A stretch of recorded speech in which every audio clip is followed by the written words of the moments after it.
Selama puluhan tahun, kita diajarkan bahwa Islam telah masuk ke kerajaan Champa sejak abad ke-11. Bahkan, teori ini sering dijadikan dasar untuk menjelaskan hubungan Champa dengan penyebaran Islam di Nusantara, termasuk kisah asal-usul Putri Cempa dan Sunan Ampel. Tetapi, bagaimana jika bukti utama yang menopang teori tersebut ternyata bukan berasal dari Champa? Bagaimana jika selama hampir 1 abad, para sejarawan mengutip sebuah bukti yang keliru? Inilah kisah tentang salah satu kontroversi terbesar dalam historiografi Asia Tenggara.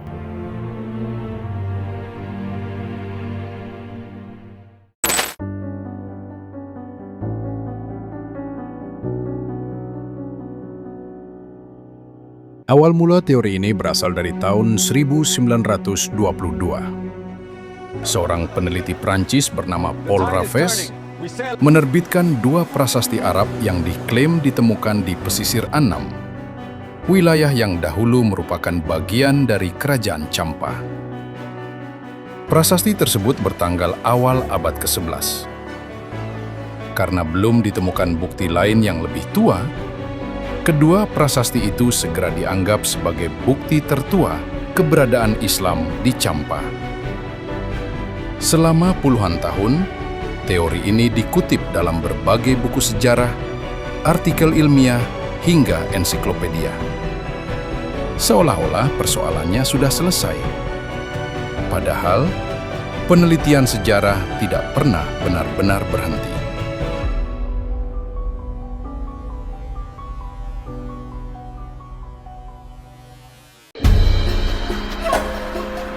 Puluhan tahun kemudian, para ahli epigrafi Arab kembali meneliti kedua prasasti tersebut. Hasilnya mengejutkan. Bentuk huruf, gaya pahatan, hingga isi teks ternyata identik dengan prasasti-prasasti dari Kairouan, Tunisia. Bahkan, salah satu prasasti diketahui merupakan karya seorang pemahat Tunisia pada abad ke-19. Artinya, prasasti tersebut sama sekali bukan berasal dari Champa. Jika benar demikian, maka fondasi utama teori Islam abad ke-11 di Champa menjadi runtuh. Stephen G. Howe menyebut kasus ini sebagai contoh factitious history, sebuah sejarah yang tampak meyakinkan karena terus-menerus dikutip, padahal fondasi buktinya bermasalah.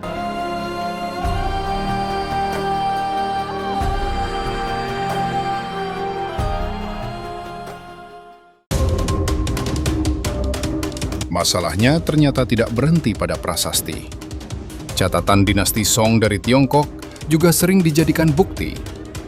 Namun, ketika diteliti ulang, muncul sejumlah kesalahan interpretasi. Istilah A Luo He Ji Ba pernah dianggap sebagai ucapan Allahu Akbar. Padahal, menurut kajian linguistik, istilah tersebut lebih mungkin merujuk pada kata Cham kuno untuk kerbau yang digunakan dalam ritual Hindu. Nama depan Pu juga sering disamakan dengan gelar Arab Abu. Padahal Pu, Po, atau Empu merupakan gelar kehormatan Austronesia yang telah digunakan jauh sebelum Islam hadir. Demikian pula penyebutan pakaian orang Champa yang dianggap menyerupai orang Arab. Yang dimaksud ternyata hanya bahan kain katun, bukan identitas keagamaan. Kesalahan-kesalahan kecil seperti ini, jika terus dikutip tanpa verifikasi, dapat melahirkan narasi sejarah yang keliru.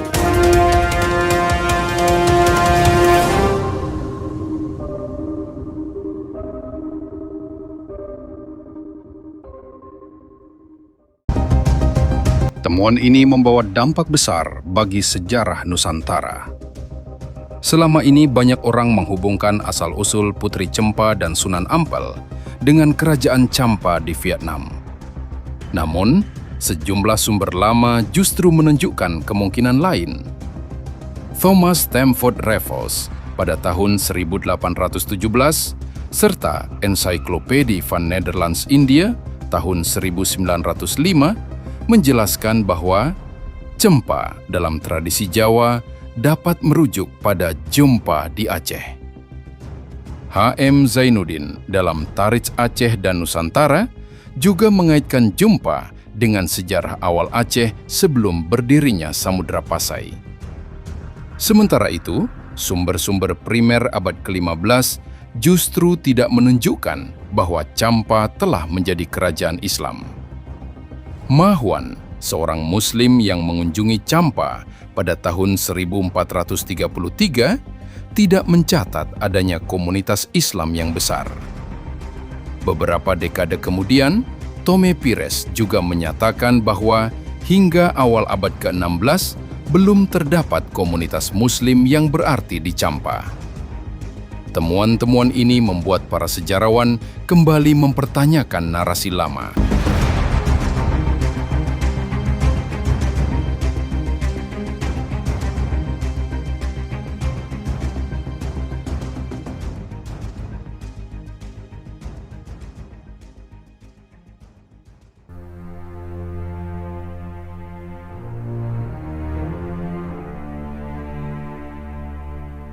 Apakah ini berarti seluruh kisah tentang Campa harus ditolak? Belum tentu. Namun, sejarah harus selalu mengikuti bukti. Ketika bukti baru muncul, sejarawan berkewajiban mengujinya, sekalipun harus merevisi teori yang telah dipercaya selama puluhan tahun. Kasus Campa mengajarkan satu hal penting. Sejarah bukan sekedar mengulang cerita lama. Sejarah adalah proses terus-menerus untuk mencari kebenaran berdasarkan sumber yang paling dapat dipertanggungjawabkan. Bagaimana menurut Anda? Apakah teori lama masih layak dipertahankan? Atau sudah saatnya kita menulis ulang sejarah berdasarkan bukti-bukti terbaru? Tuliskan pendapat Anda di kolom komentar. Jika Anda menyukai kajian sejarah berbasis manuskrip, arkeologi, epigrafi, dan sumber primer, jangan lupa tekan tombol like, subscribe, dan aktifkan lonceng notifikasi agar tidak ketinggalan pembahasan berikutnya. Wassalamualaikum warahmatullahi wabarakatuh.